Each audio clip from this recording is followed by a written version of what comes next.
கர்த்தருடைய பரிசு நாமத்திற்கு ஸ்தோத்திரம் உண்டாவதாக. இன்றைய ஜீவ வார்த்தை நிகழ்ச்சியை கேட்டுக்கொண்டிருக்கும் அனைவரையும் கர்த்தருடைய பரிசு நாமத்தினால் வாழ்த்துகிறேன், ஆசீர்வதிக்கிறேன். இன்றைய தீன தியானத்திற்கு தேவன் கொடுத்த வேத பகுதி அது சங்கீத புஸ்தகம், அதில் 31 சங்கீதம் 19 வசனம். சங்கீதம் 31:19. உமக்கு பயந்தவர்களுக்கும் மனுபுத்திரருக்கு முன்பாக உம்மை நம்புகிறவர்களுக்கும் நீர் உண்டு பண்ணி வைத்திருக்கிற உம்முடைய நன்மை எவ்வளவு பெரிதாய் இருக்கிறது. இன்றைய தினம் இதை கேட்டுக்கொண்டிருக்கும் அனைவரையும் தேவனுடைய பெரிதான நன்மையில் பங்கு பெறுவதற்காக தேவன் நம்மளை அழைக்கிறார். இதற்கு ஒரு 2 காரியங்கள் சொல்லப்பட்டு இருக்கிறது. பயந்தவர்கள், நம்புகிறவர்கள். அதாவது அதில் பாருங்க, உமக்கு பயந்தவர்கள், அதாவது பிதாவுக்கு தேவனுக்கு பயந்தவர்கள். தேவனுக்கு பயப்படும் பயம் நம்மகிட்ட இருக்கிறது, இல்லாம கிடையாது. தேவனுக்கு பயப்படாம நம்ம இல்லை. ஆனா அந்த பயம் எப்படி இருக்கிறது அதை நம்ம ஆராய்ந்து பார்க்கணும். நான் பைபிள் படிக்கல, இன்னைக்கு நான் ஜெபம் பண்ணல, இன்னைக்கு நான் ஆலயத்துக்கு போல, தேவன் என்னை அடித்துடுவார், தேவன் என்னை தண்டிச்சிருவார்ன்ற பயமா? அந்த பயம் இருக்குன்னு வச்சுக்கீங்களேன், நம்ம என்றைக்கு பிதாட்டு இருந்து விலகி தான் நிற்போம். ஆனா இதில் கூட சொல்லப்படுகிற பயம் என்ன தெரியுமா?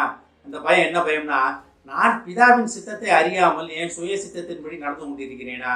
நான் இன்னும் பிதாவின் சித்தத்தின்படி நடக்காம, பிதா என்னை அழைத்த அழைப்பை நான் அறிந்து கொள்ளாம நான் இஷ்டத்தின்படி நடந்து கொண்டிருக்கிறேனா?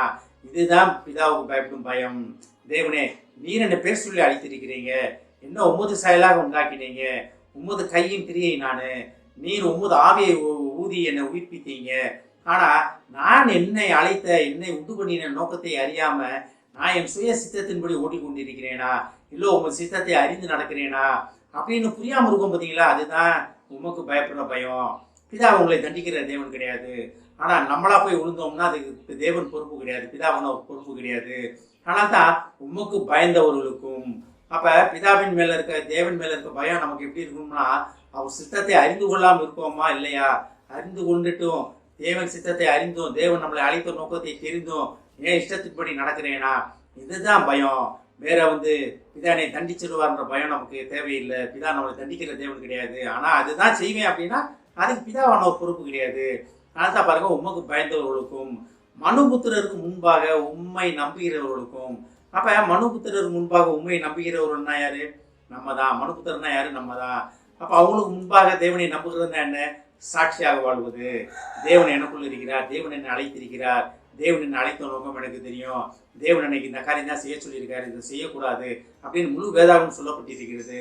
அதை அறிந்து கொண்டு அதன்படி நடப்பதுதான் மனுபுத்திரருக்கு முன்பாக உமக்கு பயப்பட பயம், உண்மை நம்புகிற நம்ம நம்பிக்கை. தேவன் என்னை பேர் சொல்லி அழைத்த தேவன். அதாவது நான் அதை அடிக்கடி சொல்லுவேன். ஒரு சில வீட்டில் பிள்ளைங்க வீட்டை விட்டு வெளியே வந்தோன்னே அது இஷ்டத்துக்கு நடக்குங்க.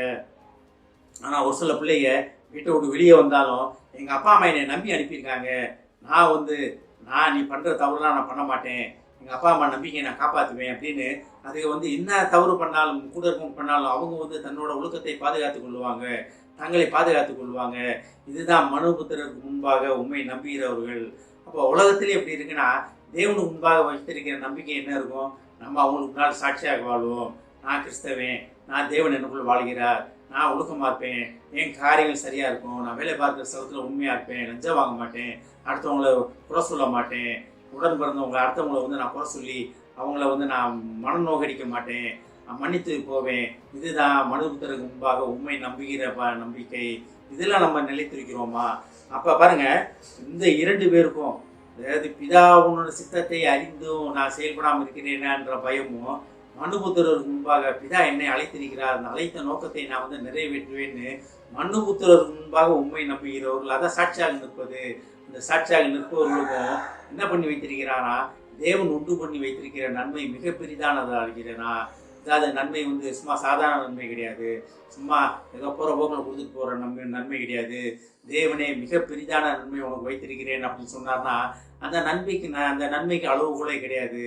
அப்போ நம்ம அந்த நன்மையிலே பங்கு பெறுவதற்காக, அந்த நன்மையை சுதந்திரித்துக் கொள்வதற்காக நம்ம அழைக்கப்படுகிறோம். அப்போ அந்த நன்மையை சுதந்திரித்துக் கொள்வது எப்படி?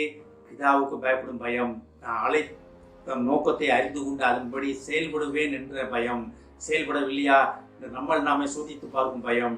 அடுத்தது உண்மை நம்புகிறவர்கள், மனுபுத்திரருக்கு முன்பாக உண்மை நம்புகிறவர்கள். அப்போ நீங்கள் சொல்லலாம், வேலை பார்க்குற இடத்துல இந்த சீட்டில் ஒரு நாளைக்கு 5000 ரூபா கிடைக்குமையா அப்படின்னா, இல்லை நான் வாங்க மாட்டேன், தேவன் பரிஜா நான் வாங்காதிருப்பாய, நான் பைபிள் படிச்சிருக்கேன்.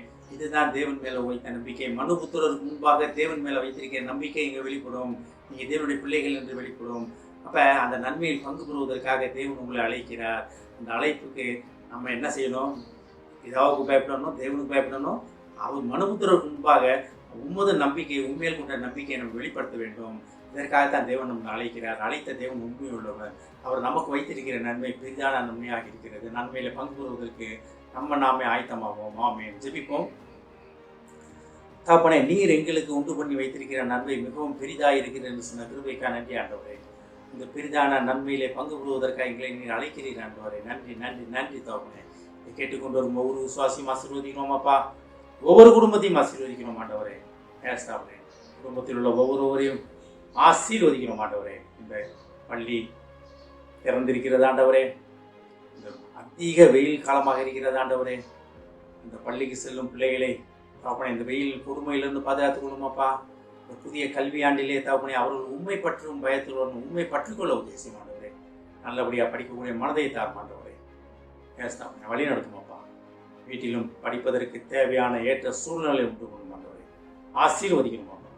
இயேசுவின் மூலமாக கேட்கிறேன் நல்ல பிதாவே. ஆமென். கர்த்தர் உங்களை ஆசீர்வதிப்பாராக.